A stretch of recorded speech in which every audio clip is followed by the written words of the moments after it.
எல்லாம் இவன் தான் அந்த கொடுமைக்கார பையதான் வந்து என் பிள்ளை இப்படி நிலைமையில இருக்கிறதுக்கு காரணம் அப்படின்னு வந்து இப்போ சம்மந்தமே இல்லாமல் சரவணா மேல ஒரு பழியை போட்டு தங்கமயில் ஒரு டிராமாவை போட்டு ஒரு பெரிய அதிரடியான திருப்பம் நடக்கிறதுக்கான ப்ரெடிக்ஷன் தான் அது. ஸோ இப்போ வந்து இந்த பாரு, உங்க அம்மா அப்பா இங்கே வரணும், இங்கே வந்ததுக்கு அப்புறமா என்ன நடக்குதுங்கிறத நாங்கள் முடிவு பண்ணிக்கிறோம். அவங்க உன்னை அனுப்புறதா இல்லையாங்கிறத அவங்க வந்தப்புறம் பேசிக்கலாம், முதல்ல அவங்க வர சொல்லு அப்படின்னா வந்து இல்லை மாமா வேணாம் மாமா அப்படின்னு தங்கமயில் அழுது ட்ராமா பண்ணிக்கிட்டு இருக்க. இப்போ இவரே கடுப்பாய் பாண்டியனே கால் பண்ணி உடனே இங்கே வாங்க அப்படின்னு கூப்பிட்டுறாங்க. அதுக்கிடையில குடும்பமே எல்லாரும் சேர்ந்து மொத்தமாக இவங்க வரும்பொழுதே வந்து கேள்வி மேலே கேள்வியாக சராமரியாக கேட்டு, ஏங்க நீங்கள்லாம் வந்து ஒரு மனுஷங்களா, வாயை திறந்தா பொய் சொல்லியிருக்கீங்க அப்படின்னா வந்து நாங்கள் என்ன பொய் சொன்னோம் அப்படிங்கும் போதே எல்லா பொய்யும் லிஸ்ட் டவுன் பண்ணி இப்போ சரவணன் என்ன பண்ணுறாரு, தலையிலே அண்டாவத்துக்கு போடுற அளவு கோபத்தோட வந்துகிட்டு இருக்காரு. வந்துகிட்டு இருக்கும் பொழுதே ஐயோன்னு சொல்லிட்டு இந்த பக்கம் வந்து மாணிக்க அப்படியே முழிச்சிட்டு இருக்கும் போது தான் இப்போ இந்த இன்னொரு பெரிய குண்டை தூக்கி இப்போ சரவணன் போடுறாரு. எல்லாரும் எதிர்பார்த்துட்டு இருந்த ஒரு குண்டை. அப்பா அன்னைக்கு என்ன பண்ணீங்க, நம்ம மாமாவை கூப்பிட்டு வச்சு நீ தான் பணம் எடுத்திருப்ப, 1100 ரூபா கணக்கில் குறையுது அப்படின்னீங்கல்ல. அதுக்கு அடுத்து ஒரு நாள் கழிச்சு 500 ரூபா குறையுது. நீங்க அன்னைக்கு ஒருத்தர் உங்க ஃப்ரெண்டு ஒருத்தர் வந்து பணம் கொடுத்து போறாரு, அந்த பணமே வந்து சேரல, எல்லாம் இந்த பையதான் பழனிவேல் பையன் தான் எடுத்திருக்கான். கடையை விட்டு போனோன்னா அவன் புது கடைக்கு சரக்கு வாங்குறதுக்காக நம்ம கடையில இருந்து பணத்தை தூக்கியிருக்கான் அப்படின்லாம் பேசிட்டு இருந்தீங்கல்ல. அதெல்லாம் மாமா பண்ணல. நான் ஒரு மடையன், நான் வந்து இதெல்லாம் சொன்னால் ஒரு விஷயத்த சொன்னால் எல்லாத்தையும் சொல்ல வேண்டியது இருக்கும் அப்படிங்கிறதுக்காக என் மனசுக்குள்ளே பூட்டி வச்சு இப்போ வந்து மாமாவே நம்ம வீட்டை விட்டு போயிட்டாரு.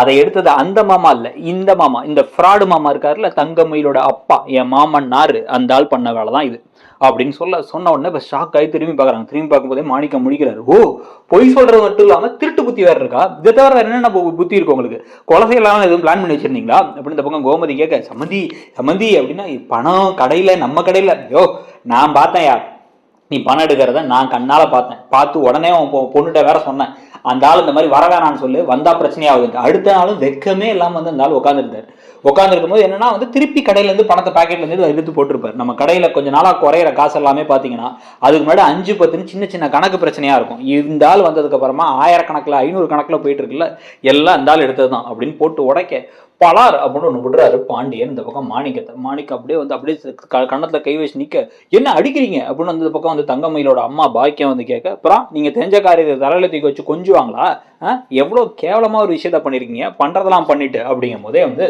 இப்போவே பாக்கியம் புதுசாக ஒரு முடிவை பிளான் பண்ணிடுறாங்க.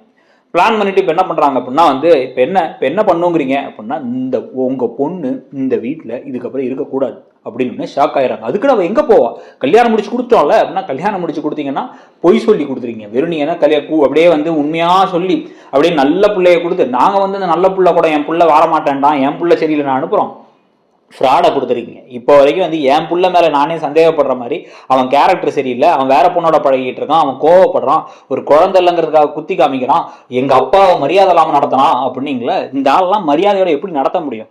கடையில் சம்மந்தி கடையில் எவனாச்சும் திருடுவானா, கல்லால் வந்து திருடுறது, அது ரெகுலர் ஹேபிட்டாக அடிக்கடி திருடுவானா, இதெல்லாம் நாங்கள் விட மாட்டோம். இதுக்கப்புறம் இதெல்லாம் வந்து முதல்ல இடத்த காலி பண்ணிட்டு கிளம்பி போயிட்டே இருங்க அப்படின்னு சொல்ல, இந்த பக்கம் குழலியும் மீனாவும் சேர்ந்து இந்த பாருங்க நாங்களும் பொறுமையாக பொறுத்திருந்து பார்க்குறோம், கிளம்புங்க அப்படிங்கும் போதே வந்து இந்த பக்கம் மீனாவும் ராஜியும் வேற அப்படியே முறைச்சிட்டே இருக்காங்க.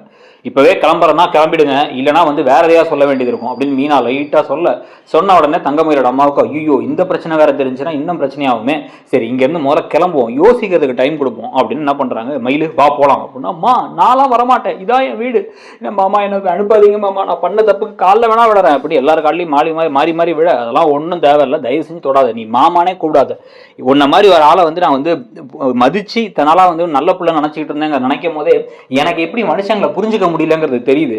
நான் பண்ணதான் தப்பு, பழனி வேலை சந்தேகப்பட்டேன், கதிரை போய் ஒரு வார்த்தை பேசினேன், அவன் புள்ள மாதிரி இருக்கான், இதே மாதிரி ஒவ்வொருத்தங்களையும் கோவப்பட்டு இருந்தேன், மீனா அந்த வீட்டுக்கு வரும்போது கோவப்பட்டேன், ராஜி இந்த வீட்டுக்கு வரும்போது கோவப்பட்டேன், ஆனா ஒன்னா மட்டும்தான் தலையில தூக்கி வச்சு ஆடினேன், நான் கூட்ட அந்த மருமக எப்படி சமைக்கிறா பாரு அப்படி இப்படின்னு பேசினேன், கடைசியில சமைச்சது எல்லாமே வந்து என்னைக்கோ ஒரு நாள் விஷம் வைக்கிறதுக்கு தான் தெரிஞ்சிருச்சு, மாமா அப்படி சொல்லாதீங்க மாமா, ஆனாச்சி வெளில போ அப்படின்னு திட்டி விட்டுறாங்க. இப்ப வெளியே போகும்பொழுதே பாக்கியம்னு ஒரு முடிவு பண்ணிட்டாங்க. வெளில வந்து நான் வரமாட்டோமா, ஏ வாடி, இங்கதான் அவங்க இவ்வளவு பேசுறாங்களே, இதுக்கப்புறம் இங்க இருந்தா நீங்க நாங்க போகும்போது உன்னை கொண்டாலும் கொண்டுடுவாங்க, வாடி அப்படின்னு கூட்டு போகும் பொழுதே வந்து இல்ல நான் வரமாட்டேன் அப்படின்னு கெஞ்சிக்கிட்டு இருக்கும் போதே கையை பிடிச்சி தரன்னு இழுத்து வெளில கூட்டு போயிடுறாங்க. கிளம்பட்டும், முதல்ல வெளில போ அப்படின்ட்டு, எங்க வீட்டுக்கு பிடிச்ச தரித்திரமே முடிஞ்சுன்னு நினைச்சுக்கிறோம் அப்படின்லாம் இவங்க வசனத்தெல்லாம் எக்கச்சக்கமா கோமதி பேசி நீங்களாம் நல்லா இருப்பீங்களா, என் பிள்ளையோட வாழ்க்கையை போச்சுன்னு பேசிக்கிட்டு இருக்கும் போதே எதிர்த்த வீட்டுல இருந்து இப்ப சக்திவேல் முத்துவேல் எல்லாரும் பார்த்து, அப்பத்தா வேற எல்லாரும் பார்த்து, என்ன நடக்குது இங்க, ஏதோ ஒரு பிரச்சனை நடக்குது, ஏதோ பெரிய பிரச்சனை நடக்குது, இந்த பொண்ணு கிளம்பி போறாளேன்னு யோசிச்சுட்டு இருக்கும் பொழுதே இவங்க வேகமா ஆட்டோ ஏறி கிளம்புறாங்க. ஆட்டோ ஏறி போயிட்டு இருக்கும்போதே அம்மா என்னம்மா என்ன வீட்டுக்கு கூப்பிட்டு நான் அப்பவே சொன்னேன் அந்த கல்யாணமே வேணாம் நினைப்பேன், வாழ்க்கை போச்சு எல்லாம் போச்சுன்னா இந்த வேற உன்னை திருப்பி அந்த வீட்டுக்கு தான் அனுப்புறோம், இப்போ நம்ம வீட்டுக்கு போல வேற இடத்துக்கு போறோம் அப்படின்னு சொல்ல, பாக்கியம் எங்க போறோம் அப்படின்னா, ஐயோ நீ அமைதியாரியா, நீ பணத்தை திருடினால தான் என்ன வந்துச்சு, நான் உன்ட்ட அப்பவே சொன்னேன் திருடுறதா தான் மாட்டிக்காம திருடுன்ட்டு, மாப்பிள்ள பாக்குற மாதிரி திருடி வச்சிருக்க அறிவு கட்டது அப்படின்ட்டு, இரு நான் சொல்ற இடத்துக்கு போங்க அப்படின்னு ஆட்டோ டிரைவரை போக சொல்றாங்க. போய் பார்த்தா அது ஒரு ஹாஸ்பிட்டல். கரெக்டாக இப்போ இன்னும் கொஞ்ச நேரத்தில் வந்து பார்த்தீங்கன்னா வந்து இப்போ தலையில் இடி விழுந்த மாதிரி இந்த வீட்டில் எல்லாம் உட்காந்துருக்க சுகன்யாவை விட்டு கேட்க விடலான்னு பார்த்தா சுகன்யாவை சண்டை போட்டு வந்துட்டாங்க. எப்படி யார் மூலமாக கேட்கறதுன்னு அந்த பக்கம் அப்பத்தான் யோசிச்சுட்டு இருக்காங்க, என்ன நடந்துச்சிங்கன்னு தெரிஞ்சுக்கலான்ட்டு. அந்த சமயத்தில் திடீர்னு வந்து சரவணனுக்கு ஒரு ஃபோன் கால் வருது. ஃபோன் பண்ணோன்னே, தம்பி நீ தான் சரவணனா அப்படின்னா, ஆமாம் அப்படின்னு ஒரு லேடி வாய்ஸ் கேட்குது.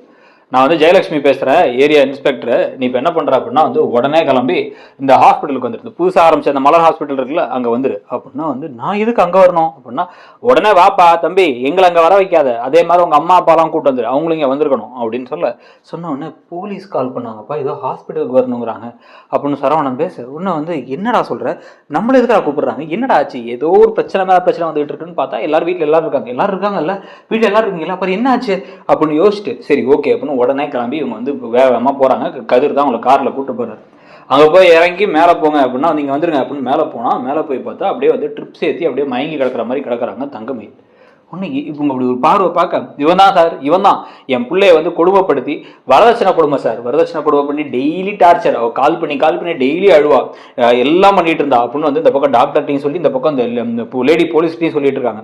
மேடம் இவனை சும்மா வரக்கூடாது, இவனை முட்டி தட்டணும், இல்லைனா வந்து இப்போ வந்து என் பிள்ளை கூட வாழவே முடியாது, ஏன்னா நாங்கள் 8 பவுன் தான் போட்டோம், 80 பவுன் வேணுங்கிறாங்க, எங்களால் முடிஞ்ச சக்திக்கு 8 பவுன் போட்டோம், 80 பவுன் வேணுங்கிறாங்க, இதுக்கு நாங்கள் என்ன பண்ணுவோம், அதனால எங்களுக்கு வந்து நீங்கள் ஒரு தீர்வை கொடுத்தே தரணும், ஒன்று இவனை வந்து திருந்த சொல்லுங்கள், இல்லை அப்படின்னா வந்து என் பிள்ளைய வச்சு வாழணும், இல்லைனா வந்து இவன் தனி கொடுத்தா வந்துட்டோம், தனி கொடுத்தா வந்தாச்சும் வாழட்டும் அப்படிங்கிற மாதிரி பேசும்பொழுதே வந்து இப்போ டக்குன்னு ஷாக்காகி இவங்கெல்லாம் பார்க்கும்பொழுது, என்ன தம்பி வரதட்சணை கொடுமையா, இதெல்லாம் முட்டி தட்டிடுவோம், குடும்பத்தோட உள்ள போயிடுவீங்க, யோ நீ எல்லாம் அந்த ஊர்ல பெரிய மனுஷன் சுத்திட்டு இருக்காங்க, போய் பணம் வேணும் நகை வேணும்னு போட்டு இப்படி அனுப்பிடுங்க, அந்த பிள்ளைய ஏதோ போட்டு பாடுபடுத்தி மென்டல் டார்ச்சர் ஆகி மயங்கிடுச்சான், மயங்கி கொண்டு போய் சேர்த்துட்டாங்க. இப்போ வீட்டுக்கு இந்த பொண்ணை கூட்டு போக முடியுமா முடியாதானா, இல்லை நாங்கள் தெளிவாக புரிஞ்சுக்கல, நீங்க இவங்க தான் ஃப்ராடு போவோம், இந்த பஞ்சாயத்துலாம் வேணாம், மாட்டினதுக்கு அப்புறம் இதெல்லாம் பேசுவியா, உனக்கு ஏதாச்சும்னா ஆதாரம் இருந்தால் ஆதாரத்தோட கேஸ் கொடுக்குற வரைக்கும் உன் பொண்டாட்டி உன் வீட்டில் தான் இருப்பா, அவளை ஏதாச்சும் பண்ணன்னு தெரிஞ்சா நான் தான் வந்து கேட்பேன் அப்படின்னு அவங்க சொல்ல, இப்போ ஒன்றும் புரியாமல் இப்போ திருப்பி வீட்டுக்கே கூட்டு போகணுமா தங்கமயிலன்னு குழம்பி போய் நிற்கிறதும் சரவணனும் இந்த பக்கம் வந்து கோமதி பாண்டியனுக்குலாம் ஒன்றும் புரியாமல் இருக்க, தங்கமயில் எப்படியோ அந்த வீட்டுக்கு போனான்னு நினைக்க, பாக்கியம் நல்ல வேலை நம்ம வீட்டுக்கு கூட்டு போகலான்னு நினைக்க, என்ன நடந்துச்சு இந்த வீட்டிலன்னு தெரிஞ்சுக்கிறதுக்காக பக்கத்து வீட்டுக்காரங்க ஆர்வமாக இருந்து அவங்க உண்மையை கண்டுபிடிச்சு அவமானப்படுத்துன்னு பல விஷயங்கள் நடக்கிறதுக்கான வாய்ப்புகள் இருக்கு. ஸோ அதை பற்றி நீங்கள் என்ன நினைக்கிறீங்க, தெரிய வராத எல்லா விஷயங்களும் தெரிய வந்து கரெக்டாக அது இவங்களுக்கே ஆப்பா முடியுமா, இல்லை எப்படி போகணும்னு உங்களுக்கு தோணுது அப்படிங்கிறத சொல்லிட்டு மறக்காம இடம்பொருள் சேனலையும் சப்ஸ்கிரைப் பண்ணிக்கோங்க. நம்ம சேனல்லையே மற்ற ப்ரெடிக்ஷன் சிறகடிக்காசை மகாநதிக்கான ப்ரெடிக்ஷன்ஸ்லாம் இருக்குது. மகாநதியில் சந்தானத்துடைய ரீஎன்ட்ரி, அதுக்காக தான் வந்து இப்போ கதையில் விஷயங்கள்லாம் நடந்துகிட்டு இருக்காங்கிறதுக்கான ப்ரெடிக்ஷனையும் பார்த்துட்டு அப்படியே நம்மளுடைய சேனலை சப்ஸ்கிரைப் பண்ணாட்டி சப்ஸ்கிரைப் பண்ணிக்கோங்க. தேங்க்யூ.